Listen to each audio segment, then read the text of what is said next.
I mean, I guess I know some of the words. I only know maybe the first 10 words. Okay. Well, until we have the theme song, let's give it a go, huh? Okay. Sing me a song of a lass that is gold. Say, could that lass be I? That's all I know. I think that's it. Outlander podcast. Podlander Drunkcast, an Outlander podcast. Welcome to the very first episode of Podlander Drunkcast, an Outlander podcast, where the whole conceit is we're doing what everyone else is already doing, which is drinking and talking about Outlander. It's the truth. That's the proper way to watch Outlander, unless you don't drink, in which case that's totally fine. I am Allison Shoemaker. And I am Julie Starbird. And we're here with our friend Aaron, who doesn't get a microphone. Nope. But it's okay. He's just here to ask questions about sexual innuendos and to occasionally wonder about Gaelic terms. And who knows, maybe eventually he'll watch all the sex scenes and we can talk about that. So we are going to start with season 2 of Outlander after the second season, which obviously just started, wraps up. We're going to go back and look at season 1. So don't worry, lots of conversations about that episode where they just bone for an hour still to come. So we're going to kick things off with episode 1, which is called Through a Glass Darkly, which I thought was great. Did you think it was great, Julie? I found it very interesting that there was a comma after glass. Through a glass. Comma.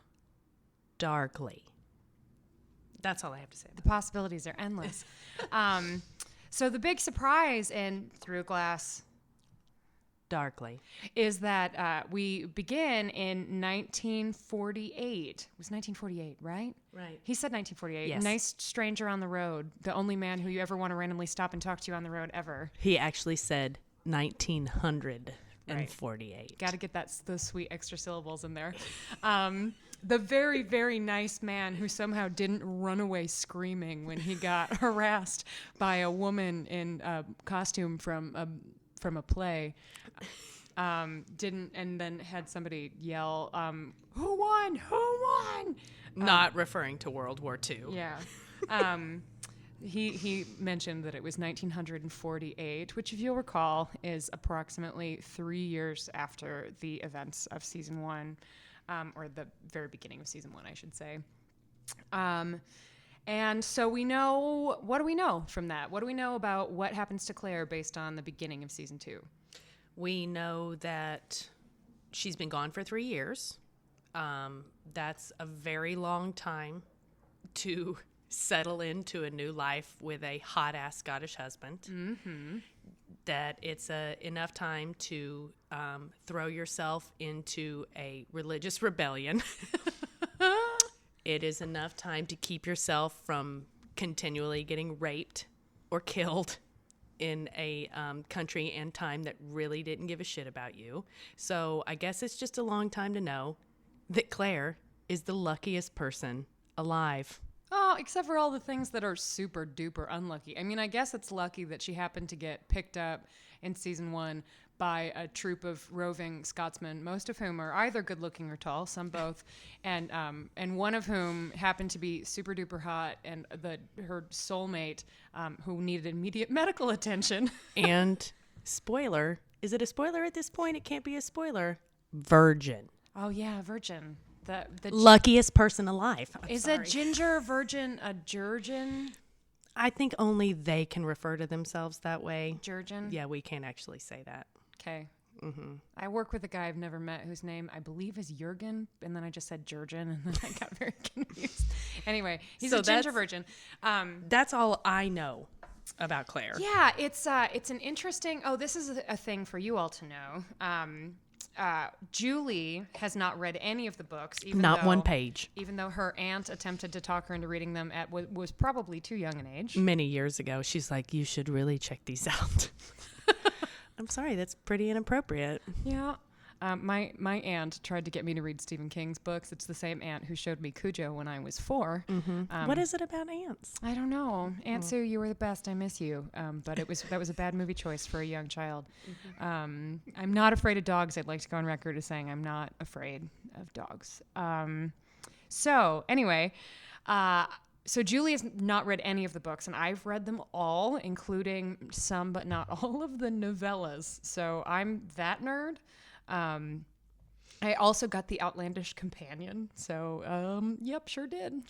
Read the whole chapter on floor plans of the various buildings in the Outlander world. Anyway, point being that I know how book 2 starts and Julie does not. I had no idea. We will not be spoiling what happens in the books. I can't even talk about what happens in the books. I can only talk about what happens in the show. And what I can say is some things about adaptive choices that people who've read the books will understand and people who have not will not. If you want to talk about the books, just find me on Twitter. Our handles will be attached to this thing. Or mine. Julie, I'm going to have to make you join Twitter. Oh, God. Sorry. Anyway, so the other things that we know are that the Battle of Culloden has happened or was about to happen. Which we know the point of their trip to Paris and their interactions with Bonnie Prince Charlie is to try to aim to stop the Scottish Rising from happening, the 45 from happening. So that would mean that it didn't go so well. Didn't work. And we don't know yet how that would happen because obviously in the past they're still in France as the story is advancing. But I think we know from her yelling, "Who won? Who won?" that she assumed the battle would happen despite their efforts, and that there was a chance that the Scots would still lose. So we know that. We know that she was very upset. We know that she has a ring with her that seems to be missing something. She appeared in the Ring of Dick Rocks in her old-timey Scottish dress and saw a man's ring and then screamed like somebody was ripping out her throat.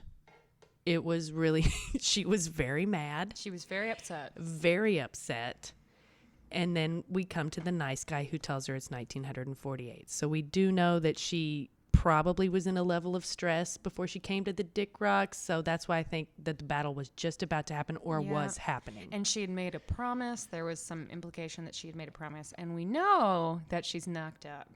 Yeah, we do know she's preggers. But is not showing, as she also is currently not showing in France. So, God, then that's really interesting then, because as speaking once again as someone who's never read the books, how long does that take? Because if she's already pregnant enough to know she's fucking pregnant, and then we can't see it, I understand that the dresses are voluminous and such, but that's got to be fast. Yeah. I mean, it's this is one of those situations where I don't want to say much, but I think there are some questions about how much time elapses between. Is this an adapted choice? It is an adaptive choice. Book 2 does not begin in the same way that season 2 has begun. Mm-hmm. And many of the things that happen at the beginning of season 2 also happen in the books, but at a different point. Okay. So what is left up in the air, and this is also true of the way book 2 begins in a totally different way, is how much time elapses between her showing up in the Circle of Dick Rocks and when she's in France. Like, how long does it take her to all of a sudden be back in her Scottish clothes, appearing in the future and yelling who won at nice passersby who are just trying to be helpful. A very natty passersby. Oh yeah, very well dressed. By the way, it was a different era. I need to throw a shout out to Terry Dresbach. I really hope that's the way her name is pronounced, because she's a fucking genius, and everything that she does is amazing. She's the costumer. She's great. Yeah, after all that gorgeous knitwear, all that wonderful knitwear in season 1. Every single scarf. Totally. And all those fingerless gloves and all that gorgeous shit. And then to land in France where you can see all the way down to her third rib. Oh, God, that was bad. All those useless college dialect classes are not coming in handy. So the guy in the car that we see, natty passerby, is very natty. And that is in contrast to her very rough-hewn, weird, homespun. Nice clothes. So that's what we know. That's what I know as a viewer who's never read the books. And we know she's wearing a corset because later Frank burns it. Let's talk about Frank.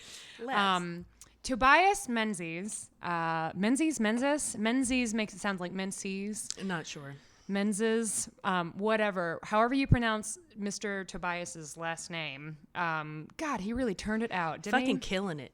Golden Globe Killed nominee. it in this episode. He was really terrific. It was nice. And we left season 1 spending some time with Frank. Oh, no. Actual Frank. Or was that the mid-season finale? No, it was actual Frank.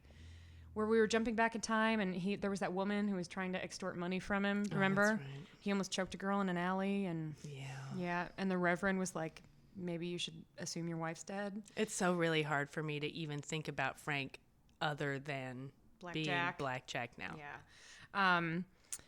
But I think one of the great things about casting the same actors, it really hammers home that this is a woman who not only was her husband brutally raped by this man, but she herself was violated, attacked, harassed, and traumatized by a person whose face is exactly the same as her husband's.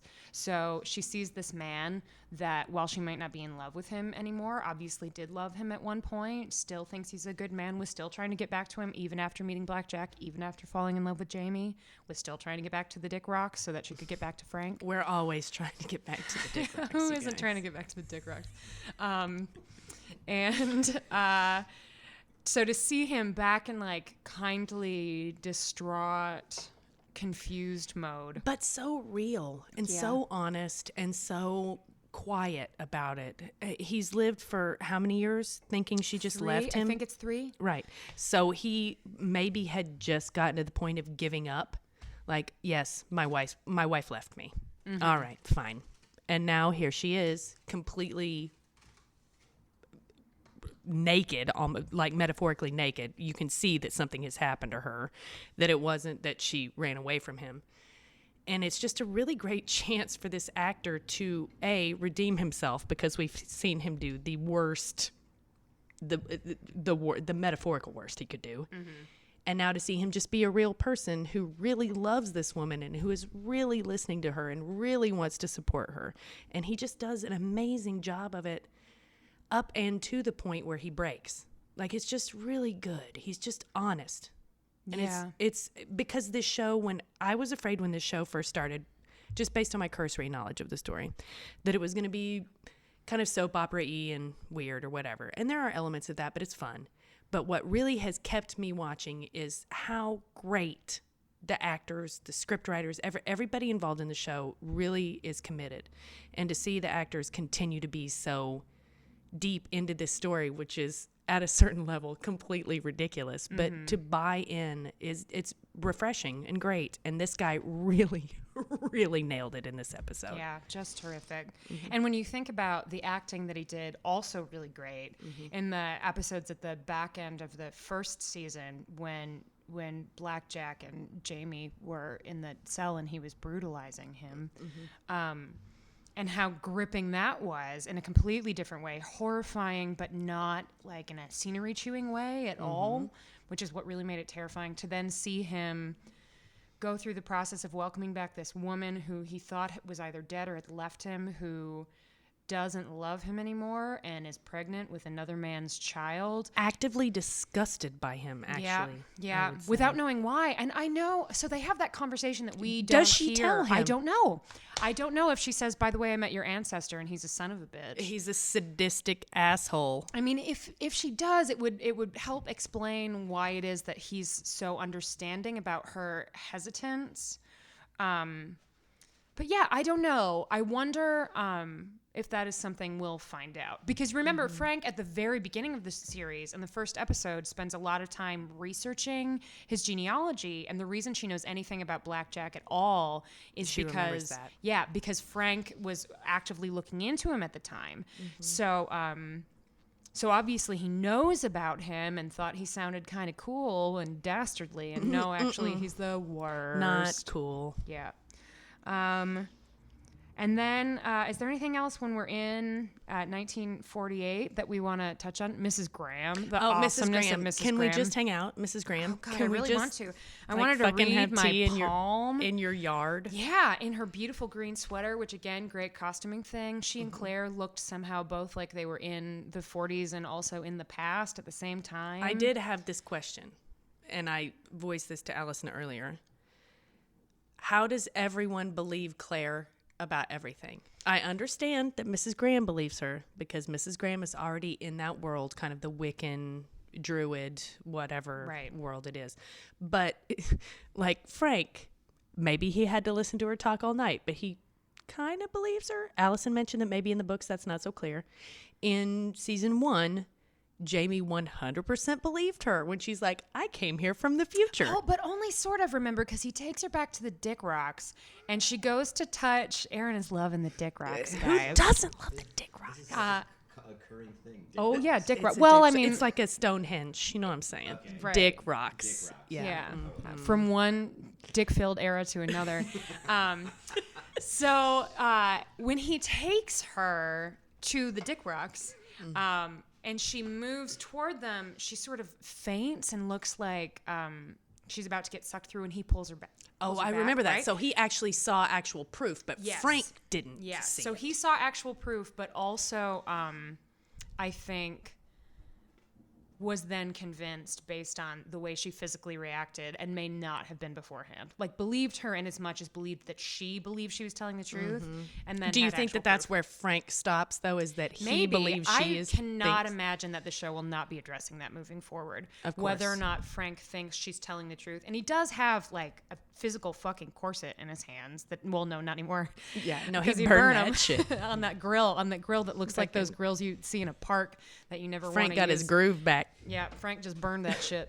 But he let her keep the ring. Thanks, Frank. And now she's in those comfortable, sensible Oxfords. That's excellent. But only for a short time. Only onto the plane to New York, then to Boston. But then, where are we now? Yeah, I wonder if she's going to go back to wearing some swinging fashions. I wonder if she's like, God, I really miss not having to wear underwear. I really miss those incredibly detailed corset things that would just like suck. Probably not, especially if you're pregnant. No. The baby's like, what's with the boning? Oh, haha, I didn't even mean it in the boning way that time. Jamie's baby would have to contend with 2 different kinds of boning, right? Mm-hmm. Yeah.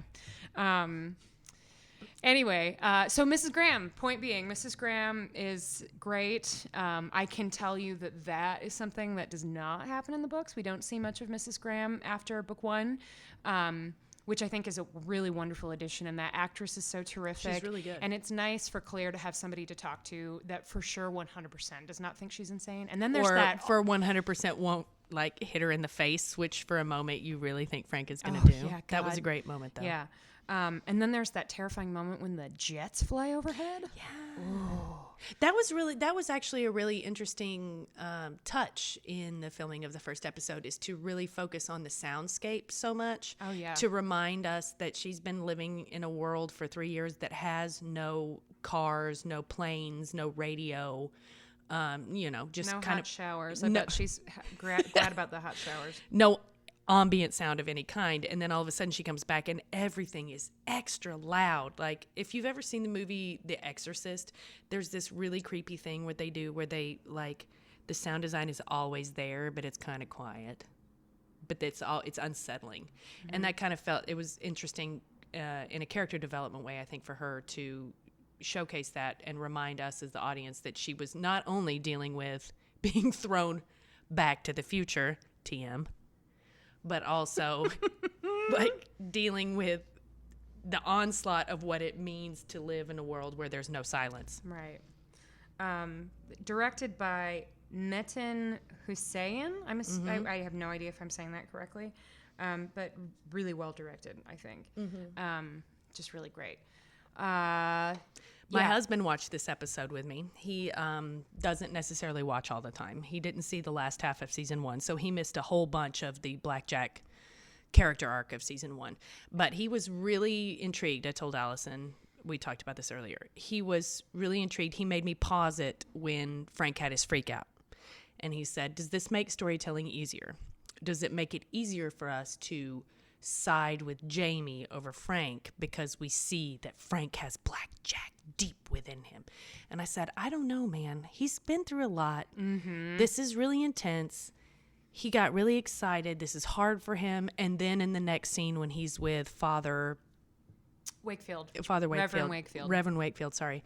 That we realize that he's infertile, and all of a sudden we're like, oh. Yeah. No, it was great. Yeah, Tobias Mensa. Mernson. He's got a IQ of over 210. His IQ in my heart is even higher. He's great. He did an excellent job, as did all of the actors in this episode, I think. And then he reaches out his hand to help her off the plane. He says, one more step, and she steps right into France. And there we are.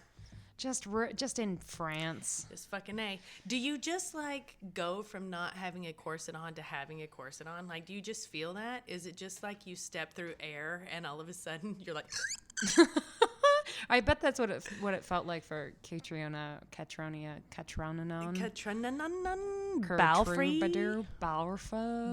I don't. She's this awesome. Gaelic shit I don't get. She's amazing though. She's terrific.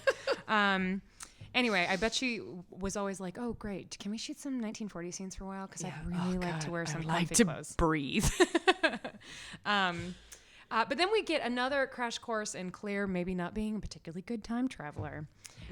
Like a profoundly moral person, a very brave person, obviously extremely skilled person, a compassionate person.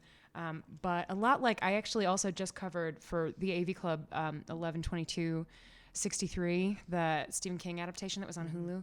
And James Franco's character, Jake, is a terrible time traveler. He's a really, really bad time traveler. And it was so interesting to see a show acknowledge that, like, there are ways to time travel where you might be pretty good at it, and that's not one of them. And I think Claire is sometimes pretty good in some of her interactions with people she has any information about. She's pretty good. She's obviously very smart and capable and understands how to influence people and get people to love her or to fear her based on what she constantly needs. Surprised that she's not getting her ass beat continually. Well, I am constantly surprised. She does have Jamie every once in a while stepping up and saying, hey, don't mess with my but lady. before Jamie, like, she really escaped a lot of things that women back then would not have been able to escape. But pre-Jamie, they all thought she was a spy.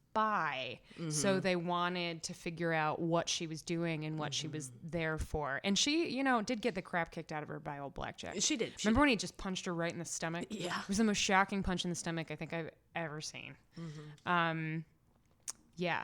So, but she typically not very good at time travel. She drinks too much. She talks too much. Hey, speaking of drinking too much, this episode is brought to you not through sponsorship because it's our first episode ever, but by our first can was Revolution's Fist City, which is an interesting. Oh yeah, and Julie just opened her Tall Boy Miller Lite.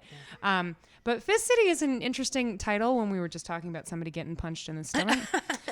It's a delicious pale ale. It's also what we drank as we watched episode... No, I guess not. It's what I drank when I watched episode 2 the first time. No, that's right. We had Miller Lite. Anyway, and we'll be moving on to Tall Boys and Miller Lite, a classic. A lot like Jamie Fraser, a classic. Very tall classic. A very tall classic. He's not really that tall, though. We'll go on to heights. The Outlander cast is surprisingly tall for people on television. That's what we learned from the old internet. They're all tall. She's 5'10". That's my height. Actually, it's a little bit taller than me. I'm, by the way, very tall. So what happens when Claire gets off the boat in France? They're hanging out on the docks. And they then immediately get a job and some money. Jamie shows off his back. Once again, just let me say this. I mean, that back goes a long way, but possibly Claire, luckiest person ever to live. Except for all the ways she isn't, right? I'm just saying, though. You go to Paris, his cousin owns a wine merchant thing, and then all of a sudden you have a house in Paris. Yeah, with servants. Which she doesn't... Oh, that's the next episode. She doesn't really care for the servants. Anyway. Yeah, so they're there. They're there. And they live in Paris, and they have a shit ton of money, and she gets to make all her own dresses, and all the dresses get really cool right now. They do get really cool. She also basically immediately manages to get a very dangerous man's ship burned down because she diagnoses somebody with smallpox when a bunch of people are around. And it's one of those moments where she's like, I'll be fine. and nobody but Jamie knows what the fuck she's talking about. And you're like, oh, it's smallpox, because we know that she can't get smallpox. Vaccinations, really important. I don't know if you know that. But vaccinations, super important. Don't listen to anyone. Don't listen to Jenny McCarthy. They're really important. Who would? But let's talk about what we talked about briefly before we got here. Murtaugh is the best. Oh, and he gets even better in episode 2. So And- we'll be talking more about Duncan Lacroix. Duncan Lacroix. Allison actually looked up Mr. Lacroix's IMDb page. And if you've been watching Outlander, you know that this guy is the fucking tits. He's great. And all of a sudden she looks him up and she's like, he only has 6 credits before Outlander. How did this 6 happen? credits total, including Outlander. Oh, okay. Yeah. Dude, that's even better. He's got 2 as self. His 2 self credits. How did I'm gonna this guess happen? that authentic in design, the dresses and kilts of Outlander, and then drama reenactments of a documentary called "The Ghosts of Duffy's Cut." And we need to see that. We sure do. Anyway, Duncan Lacroix, And how tall is he? he is 6'2". So let's think about when you're watching a scene that has both Murtaugh and Jamie in it, and they're standing next to each other, and Jamie looks like he's about 10 feet tall, and Murtaugh looks like he's probably about 6 feet tall. We looked up Sam Huon's height, and he's really only like an inch 6'3", taller. like an inch taller. So they're putting somebody on a box or putting somebody in a trough. I just need that to be noted. He's a tall guy. They're all tall. Anyway, Murtaugh gets his big moment in the sun in the next episode, but but we know now that the 3 of them are sort of all working together. That's right. To stop Culloden from happening specifically, And they're by all the way, living together in the wine merchant's house. Yes, yeah, except for Jared, who's off doing something else. So we're recording this on a Sunday, the day after the second episode aired. And that day, yesterday, was, did I say 270th, Julie? 270th anniversary it was of the Culloden? April 16th, 1746. So that would have been 270. Yeah, of the Battle of Culloden, which we obviously know Claire and Jamie failed to stop because it happened. It's in the history books. So obviously they failed. And our natty Scotsman in his car at the beginning of the episode lets us know that the Brits won. Yeah, still. the Brits still won. So it was all for nothing, Claire. Oh, and then she yells and she's so upset. Seriously, I feel really bad for that Good Samaritan. I bet he never picked up another strange woman on the road ever. Or at least not one wearing like 17th century period Yeah, gear. just really. Can you imagine how freaked out you'd be? You're just trying to do a good deed. Renaissance fairs must be really horrible for him. Oh, yeah. He can't even go anymore. He can't even enjoy a turkey leg. All he wanted to do was drink some mulled mead, and now he can't even enjoy that simple pleasure anymore. Watch some fake knights fight. Now he's fucked. And what the really sad thing is that he had his dream job. He was all set to start work at Medieval Times, and then he had to quit. Shit. He had to quit because he was so scarred by his interaction with Claire. That's so upsetting. They don't have Medieval Times in the UK. That's like that like would be Tuesday. just like that wouldn't be medieval times. That would be like yesterday. Yep. These buildings already all look this way. These buildings have been here for 700 Ooh, years. Look, Oh, another whatever. ring of dick rocks. Oh, look, there's another one. Oh, there's just one over the hill. Whatever. Well, I'm a little bit surprised that it is also happens in the books that they end up going to Boston really quickly. But something Julie pointed out to me earlier is that you think that Claire would maybe like walk around and tap on some other dick rocks. Yeah, just like anytime she sees a rock, is she just kind of like quietly reaching out and trying to see. touch it? Yeah. Just to see like, and like again, maybe this is the pregnant. She probably wants to make sure the baby will be safe, and obviously she's thinks Jamie's dead. or which Frank is technically- keeping her away from all rocks. Like he straight up got her on an airplane immediately. No rocks. No rocks. There are no rocks in Boston. It's a city that's completely devoid of rocks, Or at least like 6 foot tall dick rocks. and filled with Bruins fans. So that's episode 1. Do we have anything else to say about that one? I No, thought that it was was a really great re-entry point. I would say that based on my viewing of the first season and then this episode of the second season, this episode was definitely in my top 5 favorite episodes. Oh, it was great. Because the coming back was fun, and also just getting back and remembering Frank and remembering that he's a normal person, and just Tobias Menzies' performance was astounding. Stellar. So we're going to touch base on a couple of things here at the end of every episode. This is an impulse I'm having now, so I just decided. Let's do If this. it sucks, we won't do it again. So what would we say on like a scale of, I don't know, 2.5 Men to Game of Thrones, where does this fall in the costume design spectrum? And they'll obviously always be really high, but like costumes, specifically this episode. I'm gonna give it a That 70s Show. Yeah, really great, right? Her costumes obviously initially sort of refused to tie her to the new Scotland that she was in, and then seemed to, when she got off the plane and all of a sudden she just looked lighter. And when she looks in the mirror and before they leave, and it kind of feels weirdly constricting, like the first time she looked in a mirror in the past. Yeah. It was really cool, and the costume design goes along with it. I know that we're getting into the porn that's about to come for costumes, but this was kind of a staid episode, but it was also, the costumes told a story. Where does it fall on the boneability scale? No. Bone Low. free. No, sorry, because the minute you see Frank's face when you wake up out of your coma or whatever, it's like you clamp shut. Like, no, it's rough. And he's a very handsome dude. I'm going to give it, like, on the boneability, about Schmidt. I'm gonna bring it back. I mean, like, Jack Nicholson was definitely a guy that you'd want to bone, but you don't want to bone him in About Schmidt. No, you know sure what I'm saying? don't. No. Yeah, I mean, we do still get to see Jamie showing his scarred back to But that's Jared. still not boneable. That's just awful. Yeah, but he's got that hair. He does. I mean, he looks good. He's a dreamboat. He's a dreamboat. But quit. I'm done with the back. I mean, we all know it's there. I know you have to use it to get people onto your side, but I'm It's done. rough. It's Not rough. boneable. Not boneable. No. And where does it fall on the holy shit, I need another one of these beers scale? I would say this falls into the RuPaul season 2 finale Yep. of I Need Another Beer. That's great.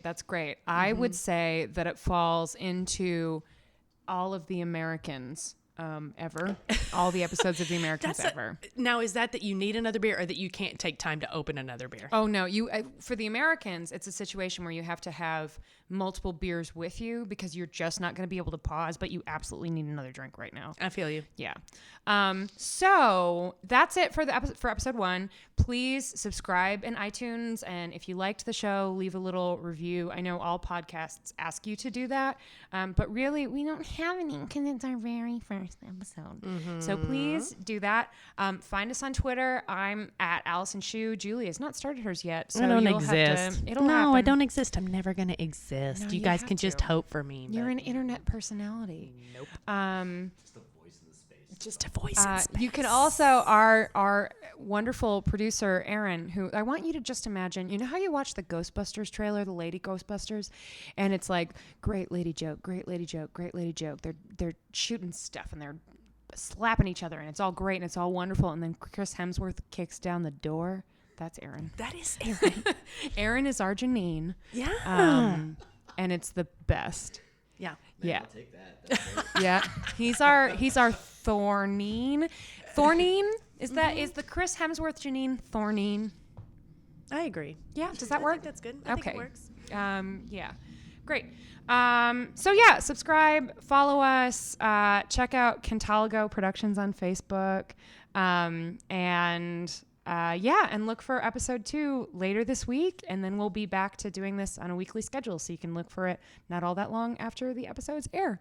Thanks for listening, and have a very, I don't know, Kiltney's day. I don't know. And please, if you see someone walking down the street in period garb, just drive right by. Just pick him up. No, pick him up. Take him to the hospital. It's Claire is terrifying. She just needs somebody All right, to help that's it, her. and we're going. Bye.